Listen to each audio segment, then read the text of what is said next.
Hello, my name is Caleb Webster Alt. This is for FTE-217, Week 4, Assignment 1. There's going to be 5 parts to this video. For the first part, though, I'm going to be performing a detailed disassembly of my AR-15.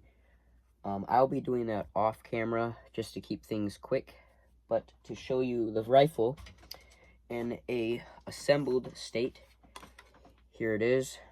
So we are also going to keep fingers off the trigger at all times. Remove the magazine. You can see the blaze orange follower, so we now know that that is an empty mag, but we still need to clear the firearm. So, pull it back, look into the bore. Bore is clear. Magazine well is clear. Chamber is clear. Cycle it a couple times. We have a safe gun. So this is the rifle I'll be disassembling. So what that entails is the bolt and the lower unit. So trigger assembly, stuff like that. I also have, because I have a broken bolt right now, I can show you as an example. And I also have the actual bolt carrier group, so I can show that as well for video demonstration from another AR. So we have a good bit of teaching utensils and tools for this video. I'm gonna cut it here, and then I'll be right back, and you'll see the firearm in a disassembled state. So we'll see you there. Okay, so we are back with the firearm in a fully disassembled state. I can now show you the upper, and the internals have been gutted out of it. So no carrier group is inside of there. So that is the upper portion. Here's the bolt. Yes, this can be further disassembled. I will get into this in a second. Here is the charging handle. And then I have the lower unit right down here beneath on the workbench where the camera cannot see, but I will lift the parts up to talk and demonstrate. So here's the lower unit. It's been gutted, as you can see. The only other thing that I did not take out is the buffer spring and buffer. And that is just this. So we'll slide that back in place just to keep it out of our way. I don't got much room to work with, especially after Christmas. Things are everywhere. So lower unit, fully disassembled. So for part 2, we are going to briefly demonstrate the method of cleaning, lubricating, and inspecting a fully disassembled firearm as outlined in our lecture material. Using my AR as an example piece, I will also articulate how this methodology is similar to or different from another method that I've used in the past. So I guess before attending here at SDI, I haven't actually had much experience with an AR-15, and I only actually purchased my first one like a few years ago. So my form of cleaning or like detail stripping one of these firearms, it did not include, taking apart the trigger mechanism. So as you can see, here's the hammer with the hammer spring. Here is your trigger. Here is the disconnector. Here is the spring for that disconnector. Tiny parts you don't want to lose. And then here are the 2 alignment pins, pretty much, essentially. And you can see those 2 indentions. That's where the springs ride to hold these in place. It's much like how an AK-47 is made. The pins are held in by essentially the spring from little indentations, just like the AR-15. So that is the firing control group all tore apart, and it's separate individual pieces. So let's get into cleaning, lubricating, and inspecting a fully disassembled firearm. So when it comes to inspecting your trigger grouping / assembly, you're going to mainly look for deformations on your hammer, specifically. If this hammer is not hardened properly, it could deform, even though it might not cause much issues if it were to. the main thing you want to make sure that you pay attention to your trigger grouping is your springs. If your springs get worn out, you know, then you're going to start to experience light strikes and or a failure to fire. So it's the same thing, but that's what you need to look out for, is make sure that your springs are in good condition. Don't let them rust. If you notice that you're getting light strikes and that they're getting weak, swap them out. You know, they're really not that expensive and they're really not that hard to install. So springs, pay attention to your springs for damage. To get into the bolt carrier group real quick here, I have a actual disassembled bolt right next to me. So this is dirty, and it's getting my fingers dirty just touching it for this video. So I just want to show how it can be disassembled with one that's already been disassembled. So here's the bolt. We'll get into how to remove this part and the firing pin and all of that. So let me put this down, and I'm going to show you a disassembled bolt without dropping the firing pin. Okay, so here's your disassembled bolt, and I have another bag of parts here. Inside of this bag of parts, you can see a few things. Here's your ejector. I know it's got a glare, bear with me. Here is your bolt alignment rod. There's a name for this. I'm having a brain fart. I'm tired and sick. Bear with me. Here's your little cotter pin that holds your firing pin in.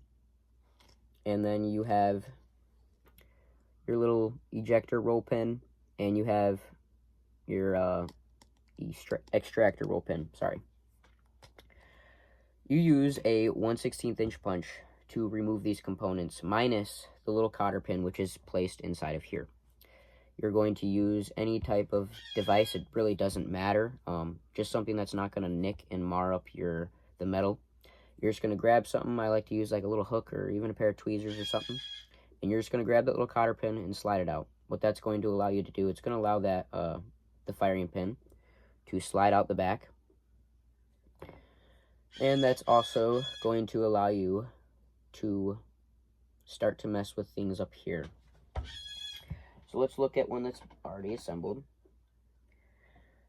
When you pull that cotter pin out, that allows you to let your firing pin fall out.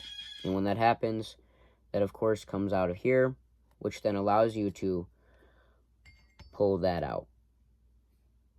And then this whole bolt assembly slides out of here. So now we understand the simple disassembly of a bolt upper and as well as a trigger assembly lower.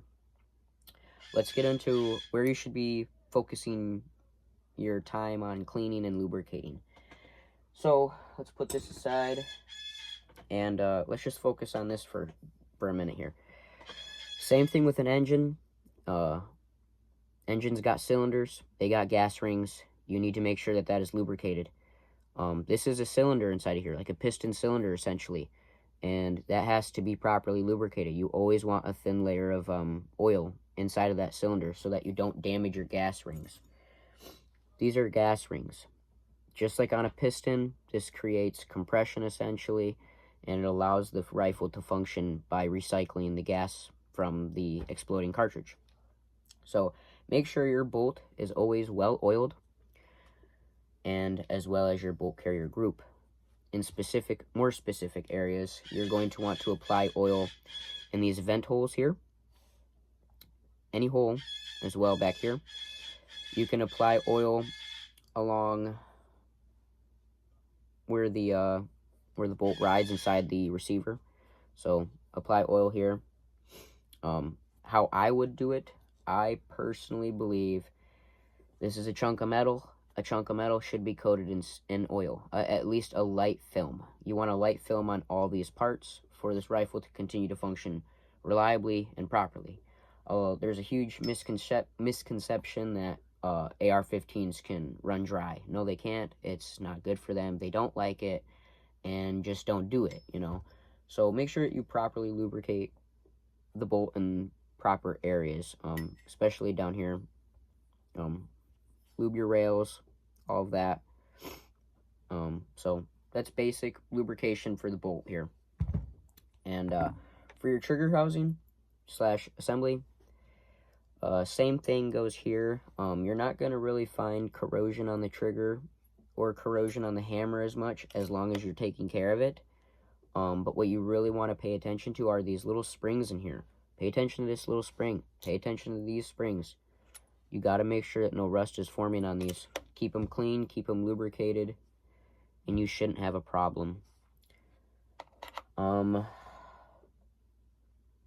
So as for like cleaning in general, I like to start by cleaning the barrel, as that is the, go to tip to butt. So I like to clean the barrel, get it over with, clean the receiver, get that over with, go to the internals, so on and so forth.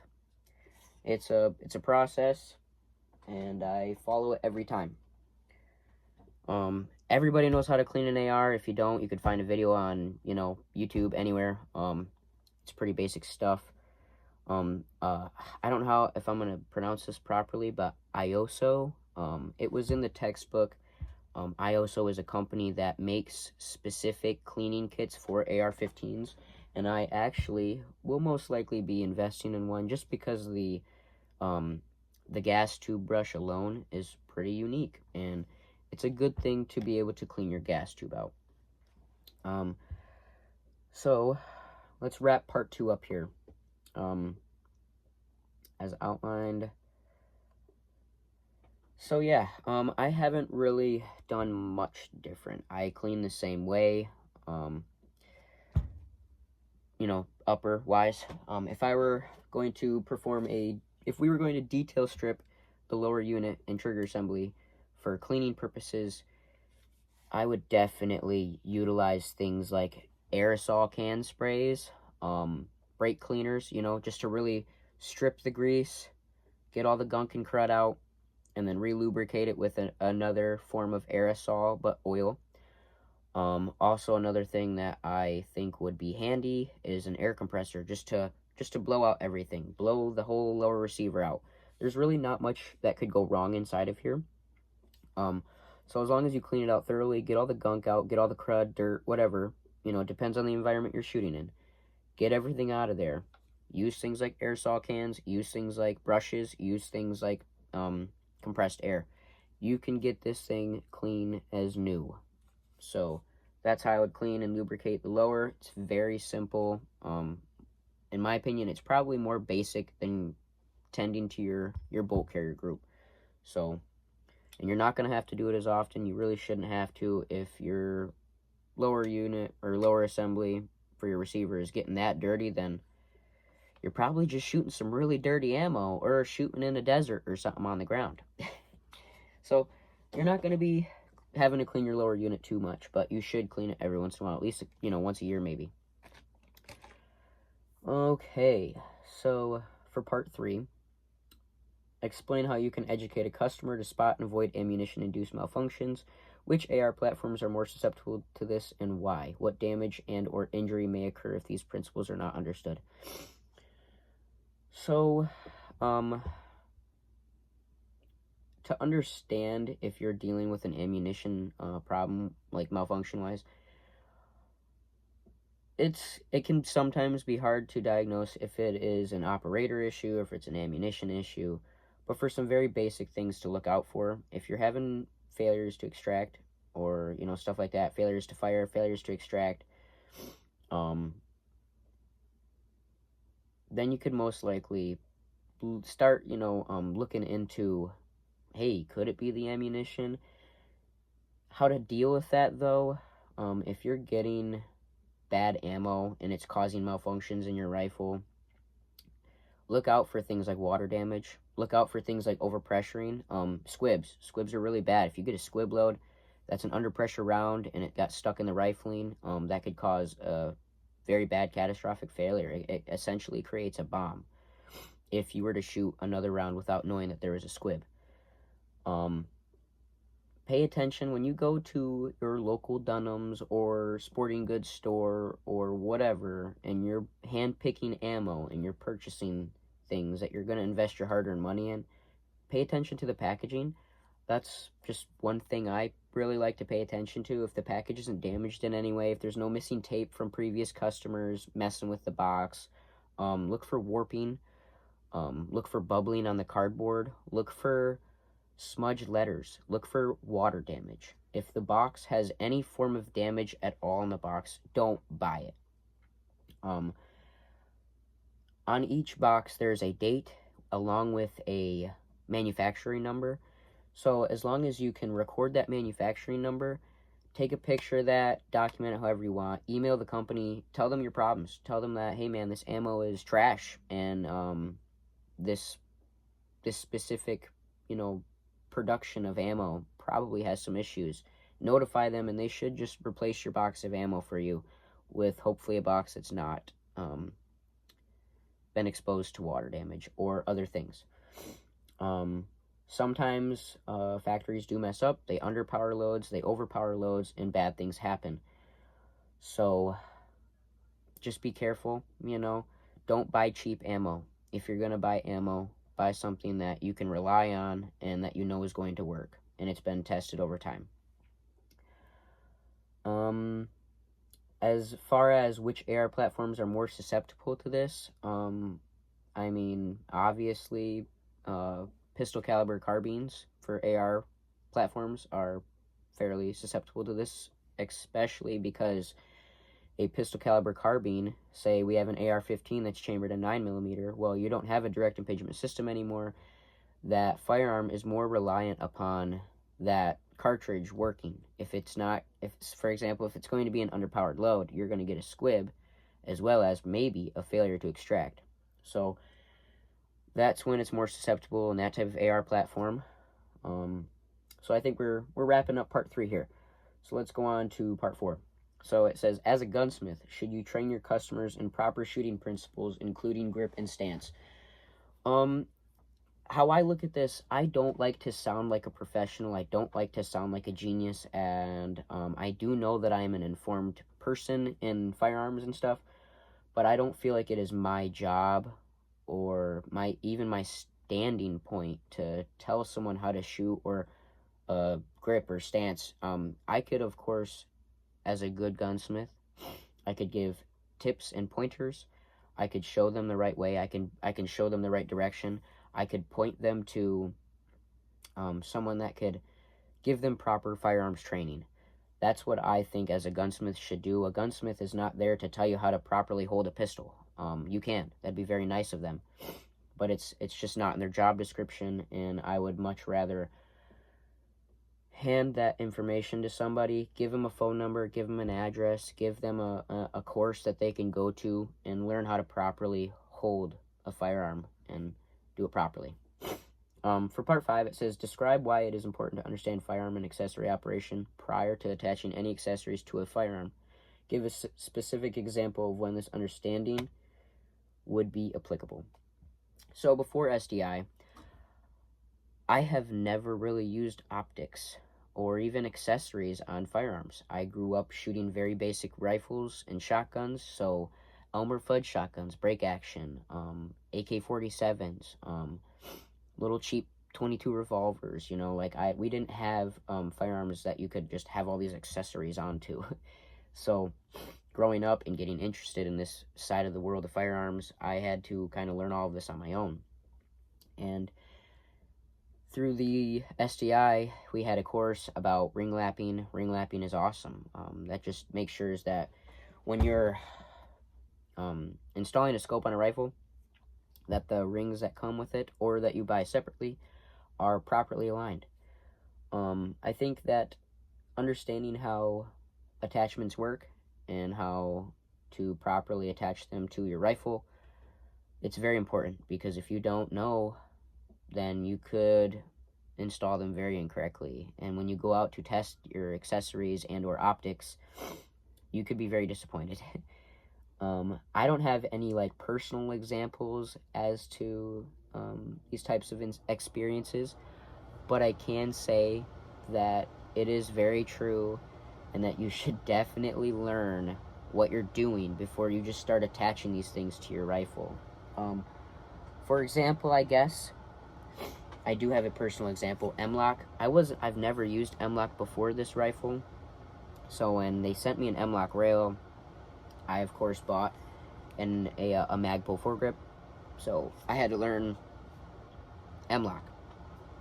I also got, a Rise Armament QD sling mount. M-LOK. So just learn about things, learn about, if you don't know how M-LOK works.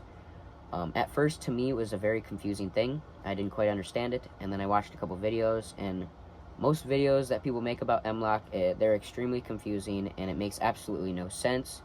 So you almost have to just do it yourself and visually watch what happens so you kind of understand how it works. So that's just a main example, M-LOK. If you don't know how M-LOK works, you could make some mistakes, things could rattle loose, and you could hurt yourself. So, yeah, I think that's it. Part 5. We went through everything, and I think that should be good enough. Let's just quickly go over everything again. So part 1, I showed you the firearm in a complete assembled state. Part 2, or in part 1, we also showed the complete disassembled firearm. Part 2, we went into talking about cleaning, lubricating, and inspecting these parts. I forgot to talk about inspecting the bolt. Inspect things like your gas key.